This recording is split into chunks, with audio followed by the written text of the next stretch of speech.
Hey guys, today I'm going to teach you about vocal production, what you need to know about having a vocalist in the booth, and setting up the microphone and everything that you need to get going with your vocal recording.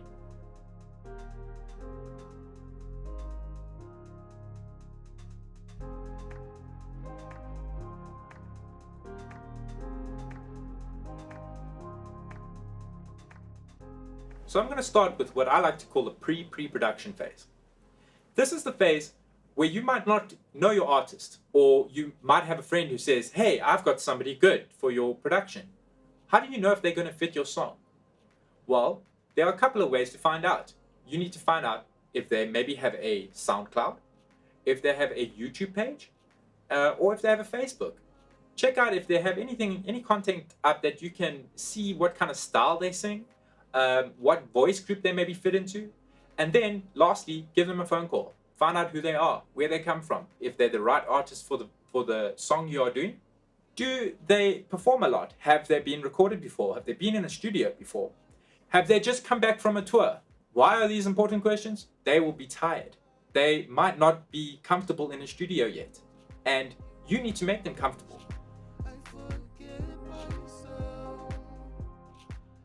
So today we have Francis singing on the production for us. How's it, Francis? How are you going? I'm good. How are you? Good, man. Lekker. Okay. One thing you want to make sure you do when you have an artist come into the studio is you make sure that they feel comfortable. Do you feel comfortable? Yeah. Good. You want to get them some water. This is going to help with vocal health. When they get tired, when their vocals get tired, it's going to help keep it lubricated and keep them going for longer. Because vocals get tired very quickly, and you want to make sure that you have your vocal session running smoothly.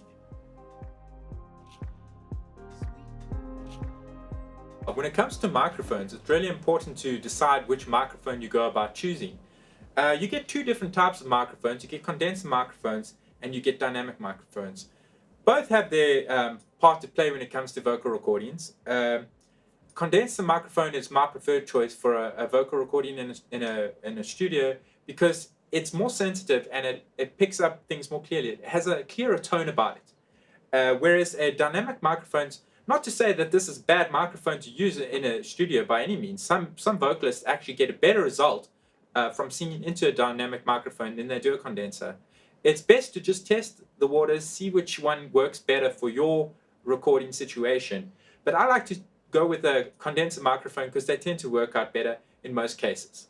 Another cool thing about the condenser microphone is it has different polar patterns that you can change to, especially this one, the Rode NT2A. You can change it from cardioid to a figure of 8 and an omnidirectional pattern. So depending on your need for this microphone, it's got its features on the microphone itself, and you can change it up in the studio and get the best results for what you need it for.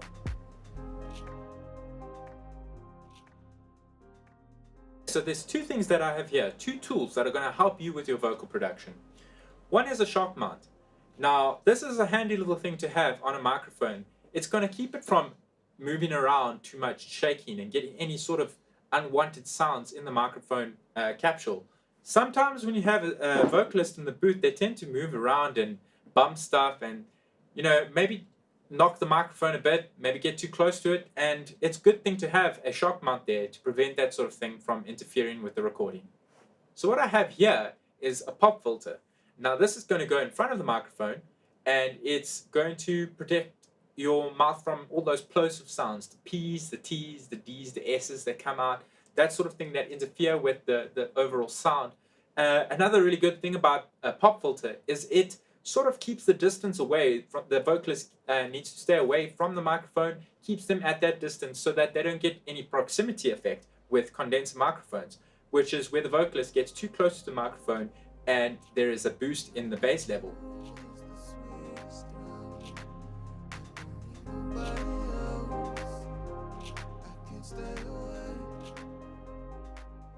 So the last tool I've got here is this handy little vocal shield. Basically what this item does is that you put the microphone in front of it and it prevents all the nasty reflections that come off the walls in the room, off the floor, off the ceiling, anything like that that is bouncing around from going back into the microphone. And it just helps prevent those unnecessary frequencies from getting back to the microphone. Okay, so I've got my 3 microphones set up now where I'm going to do a blind test, and we'll look at that now in a minute. But first I want to talk about the position of the microphone and how to go about setting up the position of the microphone with the singer to get the optimal sound out. So here we have a microphone that is 15 centimeters away from my singer's mouth, and that is the correct sort of position. We want to make sure that it's at least 10 to 15 centimeters from the vocalist. The other thing is this microphone's set a little bit low. So if you come close, what's happening here is my artist is getting a bit of strain in his neck muscles and his back area, and that's going to cause tension, and you don't want tension when you're a singer. So the best thing to do is to move the microphone up a bit. The other thing that's bad about having the microphone low is that it's going to give you more high-end sound. So you're going to get those S's out, and it's going to give a lot more high frequency in the microphone, which is not what we want in here. Okay, so now that I have my microphone higher, you'll notice that my singer is going to have to look up, and that might also cause a bit of strain. The other thing that's going to happen is you're going to pick up a lot of the lower frequencies in there, and it's going to give it more of a nasal sound, which is also not what we want. So ideally what you want to have is a 90-degree angle. So let's see. Just stand here. A 90-degree angle, that looks good. You can put a little bit higher to give the artist more energy and to make sure that his posture is correct. But I think a 90-degree angle in this situation is going to work out great.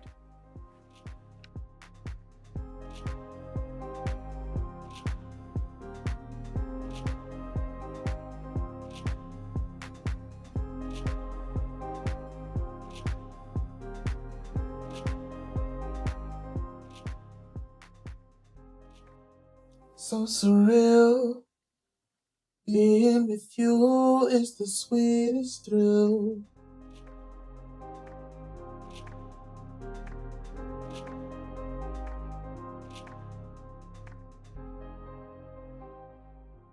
How's it, man? I just want to gain stage you quickly, so if you can please just drop me a vocal.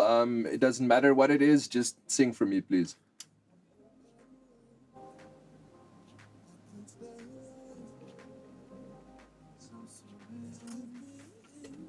Being with you is the sweetest thrill. It can't be nobody else. I can't stay away, 'cause I've been in my mind. Can you do me a section where you sing really loudly, please? Okay, I don't usually sing really loud. Okay. Just to test it. Thanks.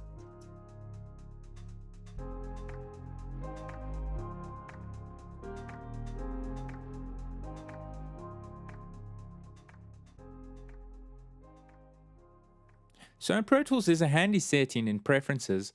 If you just go setup preferences, metering, then you can change the color break high and color break low. So if we change the bottom one to -18 and we change the top one to -8, that's going to help us then determine exactly where our input signal is at. And we can then go, I'll demonstrate now by adding a signal generator. And this is going to show you exactly there. We're at -20 and you can see it's the dark green color. If I change that now and I go move the level above or below, you'll see that it changes to bright green. In this case, I've gone above. And if I can go right up to -8 and it will still stay bright green, but as soon as I go past -8, it's going to go yellow. That means that I've got too much signal coming in, and we know there's a problem with our levels. So with the gain staging, you want to make sure that you are getting in between -18 and -8 and keeping it in that bright green color. It is okay if it goes slightly over the -8 and goes into the yellow, but we want to not have that happen too often. So try keep it in that range there, -18 to -8 dB. I forget myself. I forget myself with you. I forget myself. You know that I need you. You give me amnesia. So when it comes to creating playlists in Pro Tools, what I like to do is just rename my track to vox.01 or leadvox.01, and then I'll start doing my recording on that. So let me just do the recording. So surreal. Being with you is the sweetest thrill. I don't need nobody else. I can't stay away. Once I'm finished with the recording for that, I will then click on this little arrow here, create a new playlist, call it leadvox02, it's already there, and then record my next vocal take. So surreal. Being with you is the sweetest thrill. It can't be nobody else. I can't stay away. 'Cause I've been in my mind. I've been in my head for days. And you can carry on with this method until you've got enough takes to do a fair bit of comping afterwards. So when it comes to recording harmonies, what I like to do is I'll keep one main track that will have my compressor and EQ and everything set up that I normally have on it. So I've got a template basically set up. I'll then have my 3 harmony tracks. It might be more than 3, but in this case it's 3. And for those, I'll have set up panning for them and just make sure that everything's ready to go and that the workflow is quick so that my vocalist doesn't get tired while we're doing our session. All right, so let's record.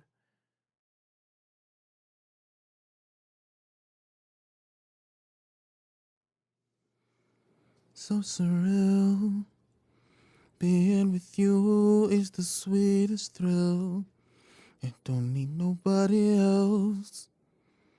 Can't stay away.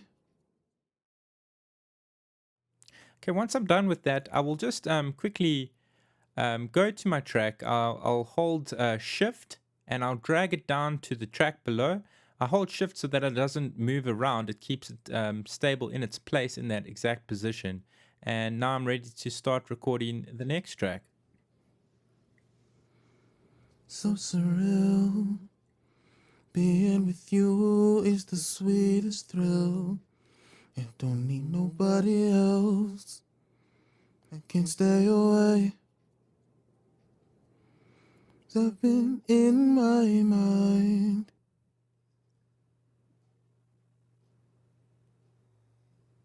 So once again, I'll drag that track down and put it onto the next track below.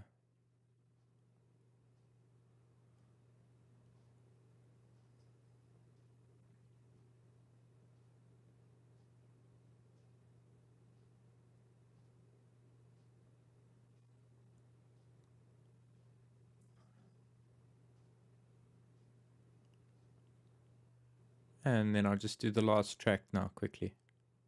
So surreal. Being with you is the sweetest thrill. I don't need nobody else. I can't stay away.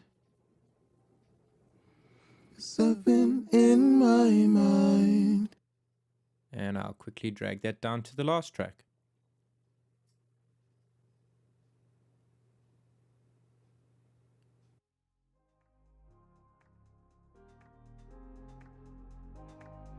Now we're going to do a bit of compiling, which is basically we've got our track here, we've got our different playlists, playlist 1, 2, and 3, and we might want to take certain sections that we like to, like for instance this section here.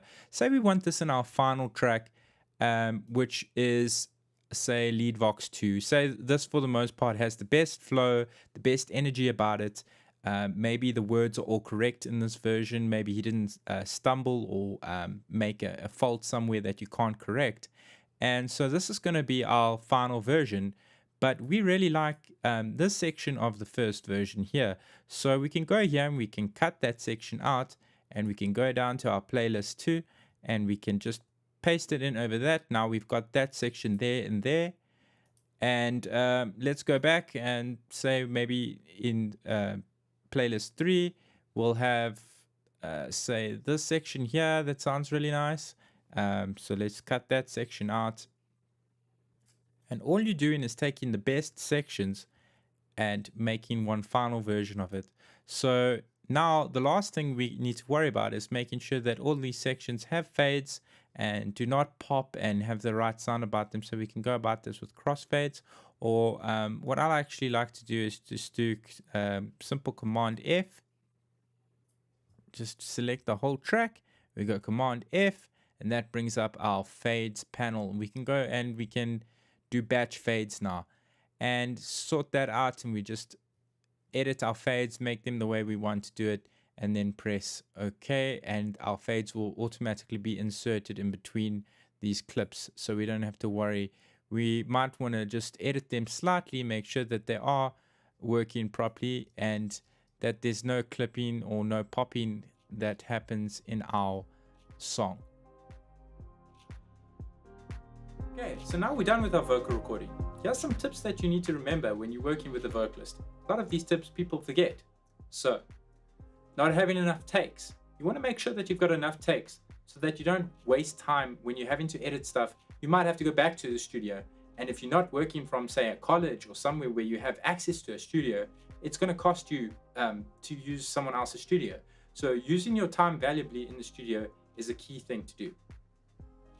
2. Don't let your singer oversing. It's important to remember that the vocals tire out very easily. Always have water, which is tip number 3, and make sure that your vocalist is always singing fit. Tip number 4, make sure you have a decent pair of headphones. Remember that you can get some vocal bleed if it's coming out of the headphone amp too loudly, but having a pair of closed back headphones can prevent that a little bit more. Make sure the levels are right on the headphone amp as well. Tip number 5, placing your microphone correctly is a sure way to get the best out of your vocalist and your performance. Make sure that you have a good position for your vocalist and that you show them exactly where to stand. Make sure that they have their posture correct and that they have access to their diaphragm to work those muscles correctly. Make sure that they don't have strain on their neck, the back of their neck, or their shoulders. Okay, thank you, Francis. That was really a spectacular performance, and I'm glad we got through it. And it was lots of fun having you in the studio. Thanks for coming. Sweet. So surreal. Being with you is the sweetest thrill. I don't need nobody else.